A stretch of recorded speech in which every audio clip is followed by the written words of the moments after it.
大家好，我是凯文。那么红军利物浦已经成为了1920赛季英超联赛的冠军。那么蹴鞠呢，今天就要来连线一位特别的人，来看看他的看法。那么他在利物浦这方面呢，我觉得是特别的有发言权。他就是红军民宿杰米卡拉格。Hello, Jamie. How you doing?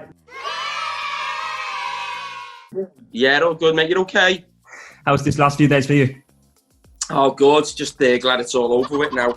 Yeah. Obviously, would have been nice to win it on the pitch, I suppose, for the Liverpool players and that. But I think most people are just relieved that it's won now and it's over and they can celebrate a little bit. Yeah. Have you managed to speak to Gary Neville yet?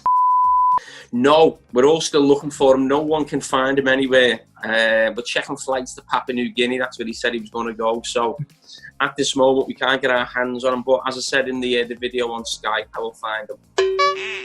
Just going back to earlier in the season, we started hearing the "Now you're going to believe us" chant at the game against Man United in January.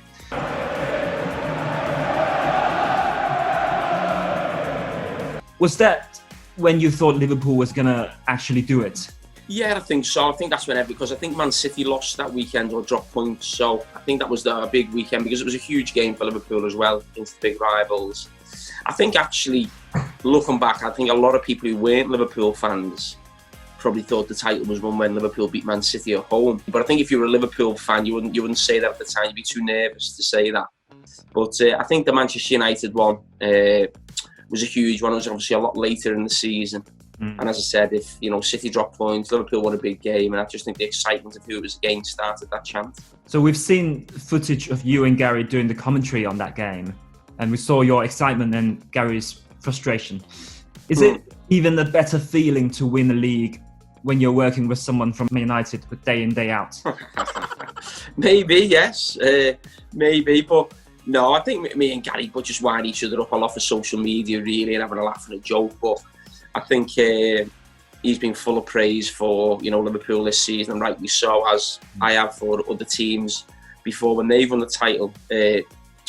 Really, so I think we just use it, as I said, to wind each other up on social media. I think, but when we're doing our jobs and we're serious about our jobs, of course we want our teams to win. That's normal. I think we try and show it as normal as possible, really, because to pretend I'm not happy Liverpool have won the league or won a game would be daft. Everyone knows my history with Liverpool and his with Manchester United. So yes, there's a huge rivalry. We know that between the clubs and also between ourselves.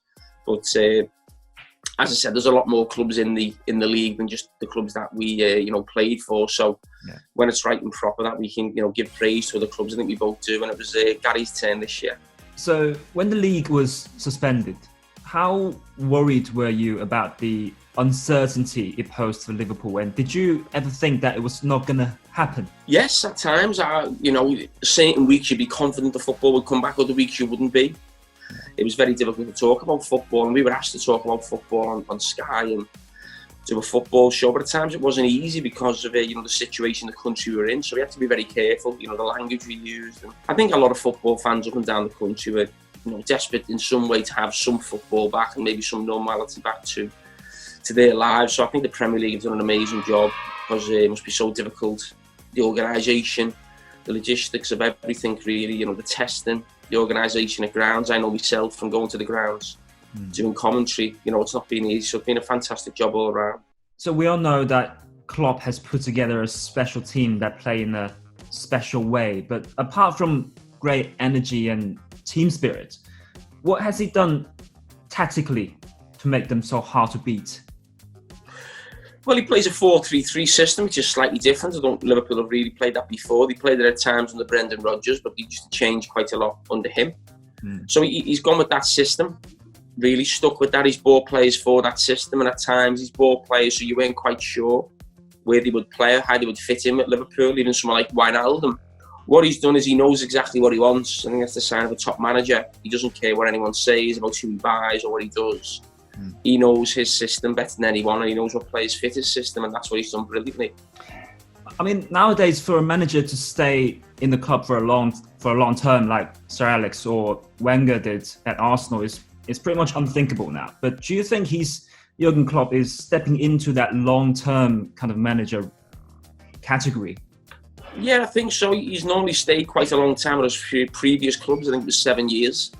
I think with his contract, if he sees his contract, I think that'll be about 9 years, I think, at Liverpool. So probably the longest he's stayed at a club. But yes, I mean, listen, I'm not quite sure he'd stay after that. He'd have to give it a few years, see how the team are doing as well. But I think Liverpool fans would love him to stay forever, I would imagine, the way they feel right now. What next for Liverpool, do you think? Well, we know that the likes of Chelsea and Man United are certainly going to challenge next season, and Man City is going to have a go at least. How would you like to see Liverpool strengthen the team?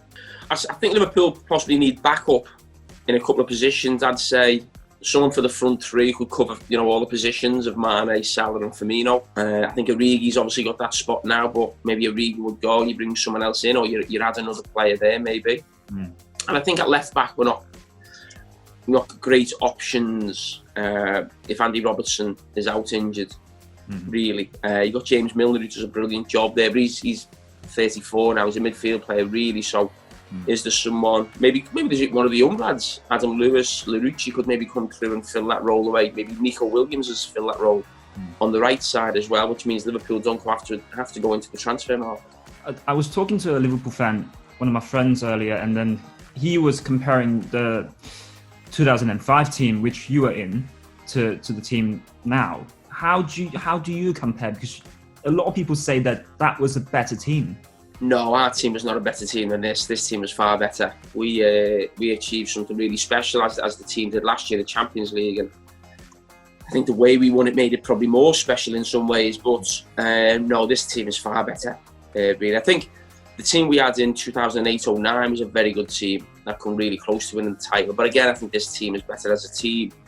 We had some outstanding individuals in that team, but no, the 2005 team is nowhere near as good as this team. This is a special team, not just for Liverpool, but for the Premier League era, really, because of the amount of points they've got, how early they've won the league, how many records they could break. So it's not just a normal Premier League title win; it is something special. So Liverpool as a city, it was the heart of English football in the 80s, but that title belonged to Manchester for the last 20 to 30 years. And with the current success, do you see Liverpool becoming the hotbed again?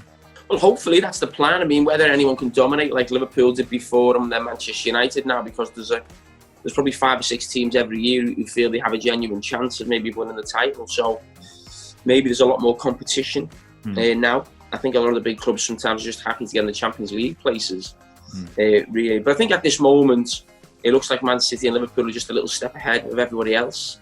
Whether that'll change in the summer with Chelsea and Manchester United signing players, who knows? But I couldn't predict now Liverpool would have an era of domination. But what I could say is I think with Jurgen Klopp at the helm in the next 3 or 4 years, Liverpool will be challenging for the top trophy year in, year out. And if you get a little bit of luck, hopefully you can pick a few more up. Obviously, you come from a Everton supporting family, and you would know this. Is it a bitter feeling for Everton fans? Of course. I mean, no one likes to see the rivals do well, do. That's a big part of the city, that rivalry. I think at times it crosses a line, and that's what we don't want, really. But of course, they'll be not too happy with seeing every paper they pick up is full of Liverpool. The scenes on social media now, on Sky Sports. So it is difficult when your rivals do well. So that's a big part of football, really. It's not just your own team doing well. I think we all like to see our rivals not do so well either. So it might be a little bit of a tough summer for Everton, but they've got a top manager now, so who knows what the next season will bring for them.